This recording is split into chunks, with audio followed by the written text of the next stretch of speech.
Welcome back to the show. Thank you for being here. I appreciate this. When you guys started this, 1984? Yes. Yes, we think so. Do you see yourselves being together in 2022 in '84, or you don't think that for 40 years later? No, I'm pretty sure. I'm pretty sure the only reason we're still together 40 years later is because suicide pacts apparently are not binding. Yeah. Oh, wow. That and we're Canadian. It's too impolite to break up. Oh yeah. Makes a lot of noise. That's why the divorce rate in Canada is zero. No, it doesn't. Everything's too polite. Here's you guys. Here, look at these. Look at how cute we are. Oh, you just want to throw us over your shoulder and burp us. Yeah, really just want to burp you guys. I obviously loved you, but I think I know you, but you guys didn't even start together. Is that correct? Like, you were different sketch groups?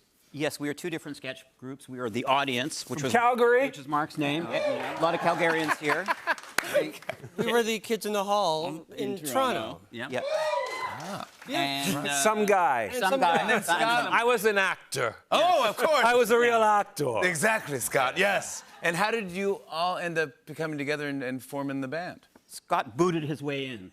Well, they'd all been together, and I saw them one night in a midnight show, and my friend Darlene dragged me down, and we were in an audience. There was about 7 people, and they weren't doing that well. And there wasn't really anybody in the audience to let them know how badly they were doing. But I fell in love with them right away, and I thought to myself, I need to be in that group. And I noticed underneath the chair, there was a donut taped. From a really bad scene idea. Yeah, and then I found some other donuts taped in other seats, and I went, oh, I bet those donuts are part of a bit. Maybe I should ruin the bit.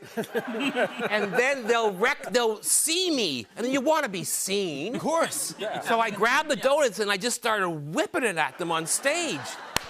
And I remember Bruce going, I go, it's me! I'm here! Your new friend! I just wanted them years. to notice me, and it could have gone a lot worse, though. Because it was pretty bad. It was bad, but this part they don't even know, really. But I had a crossbow with me as well. People, It could have been much worse. Well, I just come from a Ren Fair. No, I understand. And I was going to fire bolts just above their heads, so luckily I went for the donuts. Donuts. Yeah. Always go for the Thank donuts. you. And now here we are. And did you all get discovered by Lorne? Like, how did that? Because I know I auditioned for Lorne Michaels, but I mean, did he find you, or did you? How did that work? Well, he actually sent people to Toronto when we were doing a show. And it was the week we got a really rave review in the Globe and Mail, which is a newspaper up in Canada. And so we're actually at the theater rehearsing after this rave review, and I'm probably reading it over and over. And then the phone rang, and it was the talent bookers from Saturday Night Live. They said, oh, we read about your show. We want to come. And I said, well, it's sold out. and then I said, well, maybe we'll do a run in a year or so. And I said, well, you're from Saturday Night Live. You got a lot of money. You can scalp tickets, perhaps.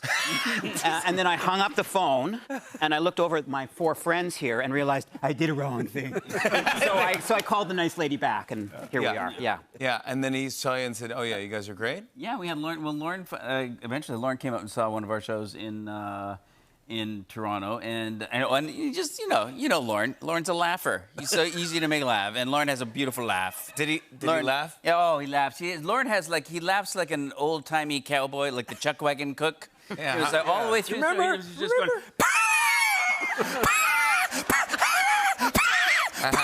Yeah, By gum! Yeah, And, yeah. The whole crowd was staring at him. Yeah, No one really paid attention. So he didn't laugh at all. He loved no. No, he didn't. No, Lauren.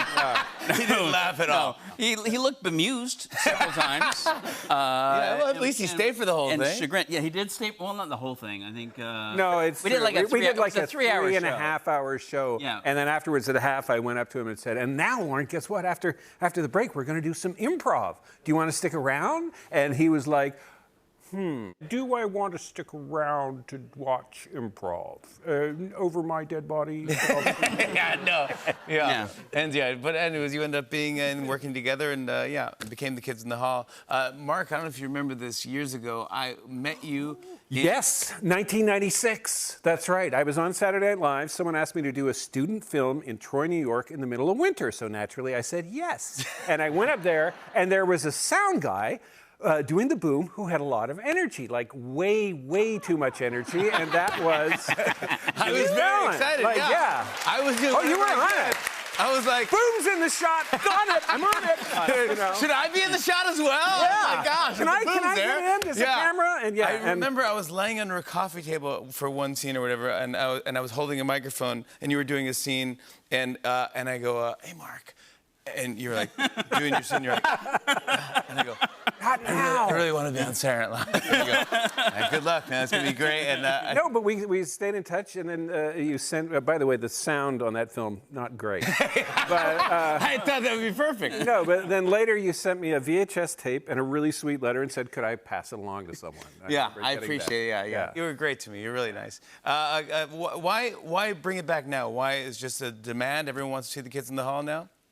Well, my astrologer told me that one of us was going to die soon. No. That lit a fire under I'm the weak one, so... I actually paid his astrologer to say that. To say that. Oh. It was worth it. Yeah. It was worth it. Yeah, this is a photo I have from this season 5 here. This is you guys were all buried together. Yep. Can we see this one? Yeah. It was very funny. It's not shocking. It's funny. And It's funny. here's what's good is season 6. You guys are back from the dead. In the exact same outfits, the exact same positions. It's so rad. Thank you. Well, I can assume at this point there's going to be even more Kids in the Hall. Are you working on a 7th season? We're told it really all depends on how well this interview goes. Yeah. So in a word, no. No. Yeah. I cannot wait for this. I'm so excited. This Friday on Amazon Prime, I want to show everyone a clip. Here's a peek at the new season of the Kids in the Hall. Take a look. You ready to meet the fellas?